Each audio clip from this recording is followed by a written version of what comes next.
आज की क्लास में हम बात करेंगे उत्तर प्रदेश पुलिस के री एग्ज़ाम के बारे में। 2024 में जो री एग्ज़ाम होना है यूपीपी का, उसके बारे में। आपको एक बात तो पता होगी कि माननीय योगी आदित्यनाथ ने जब पेपर कैंसिल किया था तो उन्होंने कहा था कि हम 6 महीने के अंदर जो है पेपर करा देंगे। उसमें उत्तर प्रदेश पुलिस और ARO का था। यहाँ पर एक आप न्यूज़ की कटिंग देख पा रहे होंगे, कांवड़ यात्रा के बाद ही सिपाही भर्ती परीक्षा के आसार। एक बात ध्यान रखना, आप यूट्यूबरों को देखते हो, वो ये कह देंगे कि मतलब जो है सितंबर में भर्ती होगी पक्का। ऐसी कोई बात नहीं है। सबसे बड़ी बात भर्ती कराने के लिए एक होता है टेंडर। क्या होता है? टेंडर। आप ये कह सकते हो कि टेंडर जब तक नहीं मिलेगा तब तक भर्ती प्रशासन नहीं करा सकता।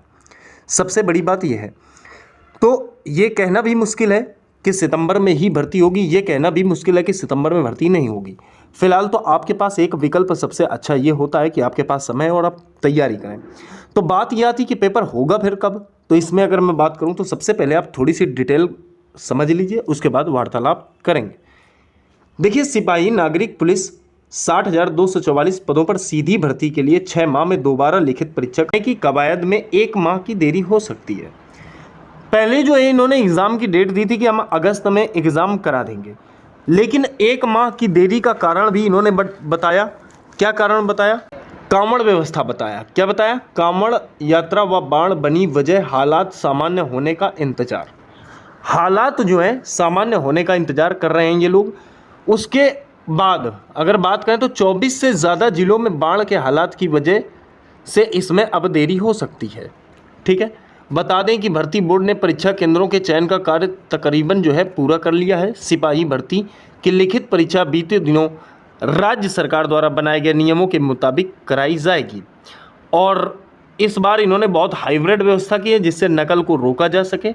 बहुत ही सख्त व्यवस्था की जाएगी। बस जैसे कि आप जानते होंगे, ये तो मैं आपको नॉर्मल बता रहा हूँ। जैसे कि आप जानते हैं सबसे बड़ी प्रॉब्लम कहाँ होती है बच्चों को, वो होती है सामान्य ज्ञान में। ठीक है, और किसमें? तो मानसिक अभिरुचि, ये भी थोड़ा सा इस बार टिप रहा था पेपर में। ये जैसे कि आप जानते हो मानसिक अभिरुचि के क्वेश्चन जो है हर सेट में लगभग 12 से 15 क्वेश्चन उन्होंने दिए थे।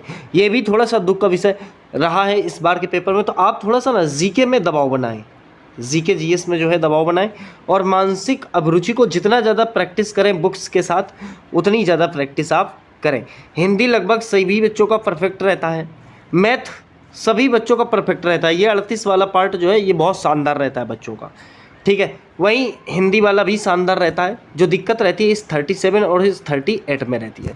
यहाँ आप कोशिश कीजिए कि ज़्यादा नहीं 25 क्वेश्चन आप हर हाल में सही अटैम्प्ट करें। ठीक है, बाकी आप मानसिक अभिरुचि जितना ज़्यादा प्रैक्टिस करेंगे उतना ज़्यादा बेटर रहेगा। यहाँ अगर मैं थोड़ी सी बात करूँ आपके मेरिट की कि लगभग मेरिट कितनी जा सकती है पिछली बार की तुलना में, तो चेक कीजिएगा थोड़ा सा। 2018 की बात करूँ, कब की? तो 2018 की। यहाँ पे आप देख पा रहे होगे 2018। देखिए पद कितने थे? 41,520, अर्थात 41,520। फॉर्म कितने पड़े? 22 लाख। ठीक है, अब एक बात ध्यान दो, 41,520 में जो है 22 लाख फॉर्म पड़े तो लगभग एक सीट पे 53 स्टूडेंट बैठे थे। तब के क्या हाल थे कि जनरल की कट ऑफ गई थी 225 पे। ठीक है, ओबीसी 216.74। कहने का मतलब है आप इसे 226 मान लीजिए, इसे 217 मान लीजिए, इसे 188 मान लीजिए, इसे 154 मान लीजिए। तो ऐसे आप मान सकते हो 226 वाले का सिलेक्शन इसमें जो है हो गया था। तो ये किसकी बात थी? 2018 वाले की। 2018 में मैंने आपको क्या बताया कि जो है 226 वाले का सिलेक्शन जो है हो गया था। ठीक है, वहीं अगर आगे कट ऑफ की बात करें 2019 की। ठीक है, 2019 की अगर मैं बात करूं तो पद कितने थे? 49,568। कितने पद थे? 49,568। फॉर्म कितने थे? 19 लाख फॉर्म थे। कितने फॉर्म थे? 19 लाख फॉर्म थे।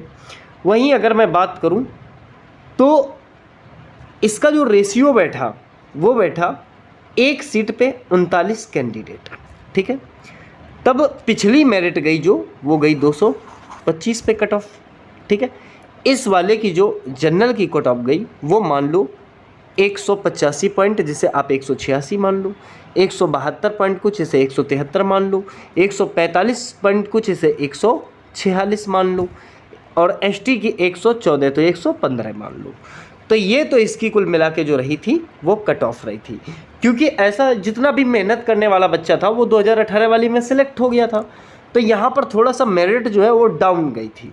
ठीक है, आगे देखिए, बात अगर करें 19 के बाद भर्ती निकली 2023 में, 24 मान लो। ठीक है, तो 23 में जब भर्ती थी, इन्होंने 24 में पेपर कराया, तो इसकी मेरिट क्या जा सकती है? तो यहाँ मान लो आपके पास है क्या, 2024। ठीक है, 2024 की अगर बात करूँ तो पद कितने हैं, 60,244।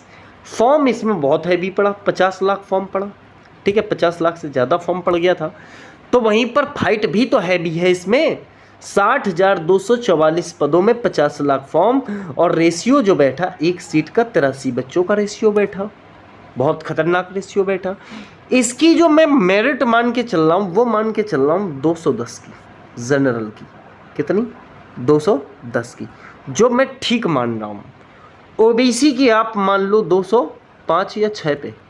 ठीक है, 5, 6, 7 कुछ भी हो सकती है, 5 से 10 के बीच में ओबीसी रहेगा, क्लियर है।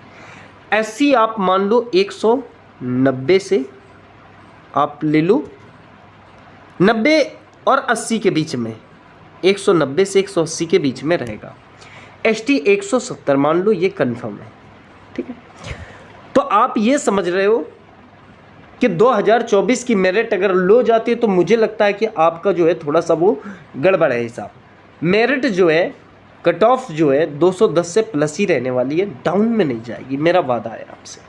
ठीक है, क्योंकि री एग्ज़ाम में बच्चे बहुत मेहनत कर रहे थे। कुछ ऐसे बच्चे थे कि जो उस समय तो मेहनत कर रहे थे कि मतलब जो है भर्ती आएगी, हम मेहनत करें। लेकिन बाद में क्या होता है, जैसे ही पेपर लीक का पता चला उनको, किसका, पेपर लीक का पता चला, उन्होंने स्टडी पे विराम लगा दिया, बिल्कुल जो है पढ़ाई बिल्कुल ठप कर दी। इससे जो चंद बच्चे रह गए देखने को, ऑफलाइन क्लास ज्वाइन करते हैं या ऑनलाइन, वो बहुत कम बच्चे हैं। तो बहुत कम बच्चों से आपको फाइट करनी है। तो आप लगे रहिएगा, और हमारे इस चैनल में यदि नहीं जुड़े हैं तो चैनल को सब्सक्राइब कर लीजिए।